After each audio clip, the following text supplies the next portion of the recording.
Shannon, are you home? Police department, if anyone's inside, make yourself known. Chris Watts just annihilated and buried his entire family. Chris did not take into account security cameras. He didn't watch enough CSI. The next door neighbor is showing the police officer the surveillance footage of Chris Watts loading up his truck at 5 o'clock in the morning. It's on video 527. But he backs like into the garage partially because you can't see like the tailgate area, so you can't see what he's loading. Nobody was going to buy that Shanann would take her children and run off and never be heard from again. You told me that she went on a play date with He had every confidence in the world. He honestly thought he could fool everyone. Nobody's heard from me, nobody's seen. This is my flesh and blood. This is like what I wanted all my life.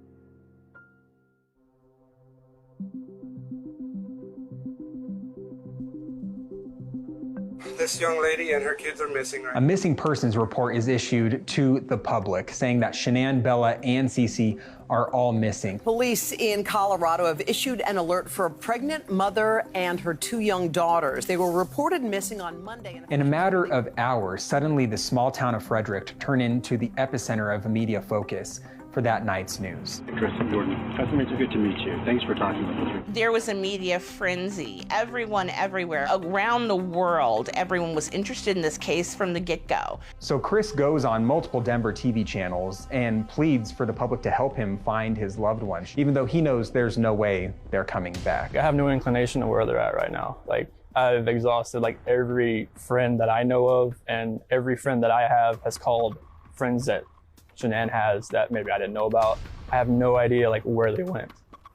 And it's just earth shattering. I don't feel like this is even real right now. It's like a nightmare that I just can't wake up from.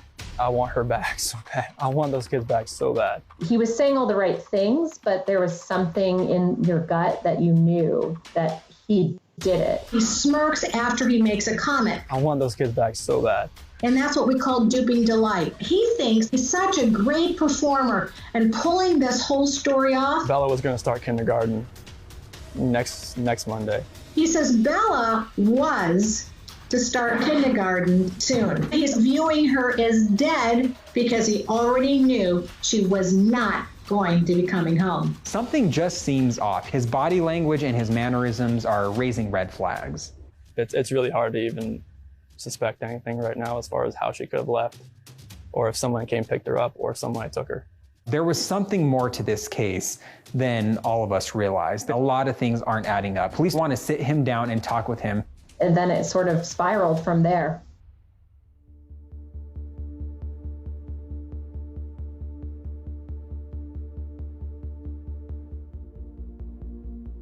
I'm going to sit next to you so we're looking at it together. The police officer set this up as a very informal interview at the Frederick Police Department. Chris is brought in, sat down, given something to drink, but at the same time, up in the corner of the room, a camera is recording. The police officer is trying to gather information, building rapport and creating safeness. Have you ever watched the news and said 2 girls and a pregnant woman go missing? Okay, if that's all you heard, what do you think the public thinks? Husband. The day she goes missing is the day that you guys have marital discord. What do you think about that? People knew that we were having marital issues. They're gonna look at me, especially with the way everything looks. On that night, I woke up that morning, early that morning, and I told her like the disconnection it's there, like it's not going away. Like the connection we had in the beginning, it's not there anymore. It's like I don't feel like the love we have is there anymore. At the end, we just said, you know, she said she was going to take the kids to her friend's house today. She would be back. 5:30, that's when I went to work. What do you think happened? At first, I really thought maybe she was just at somebody's house, just decompressing. What's going on, Steve? Yeah. But after today, like with the onslaught of all the cars, I mean all the police cars, all the news, all the canine units, it's making me lean the other direction about someone took her. Okay.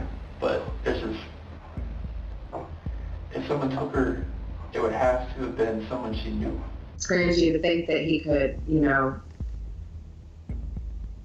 that he would just be so compliant, knowing right where they were. Are you sure she said she'll be back later?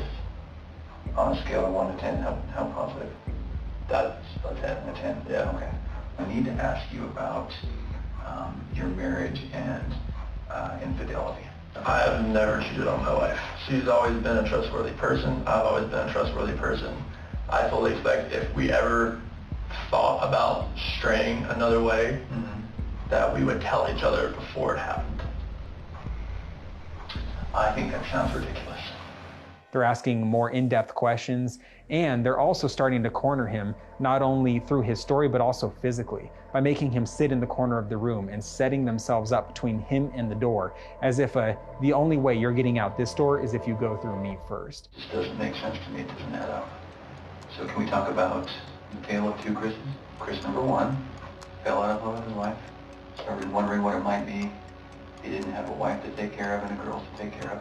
Spent some time alone, liked that time alone, came home, may or may not have had a conversation about how to get out of this marriage or how to fix it, but probably how to get out of it. He was looking at a bachelor pad in Brighton and did something terrible to his wife and kids, and that may have been an accident. And I think it was an accident. That's not the Chris you're looking at right now.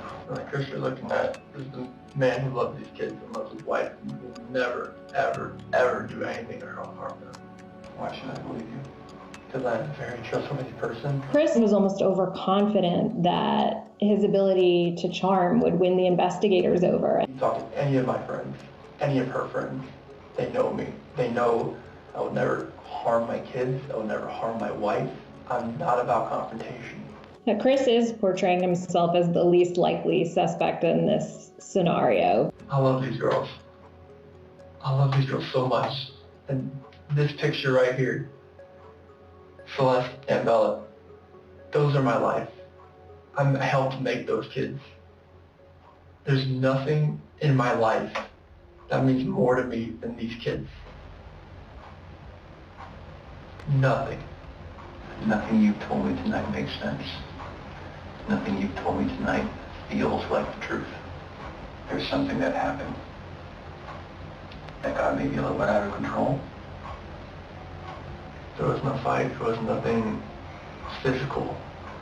It was a conversation. We didn't raise our voice. Nothing. He is a free man. He's able to walk out of the room at any point if he wants, but he continues to offer up information to any question that they ask. They're going to come home safe, correct? When you find the guy. When we find the guy, they're going to come home. Life in prison would be that's what I would think with 2 kids that are involved. What if he hurt them?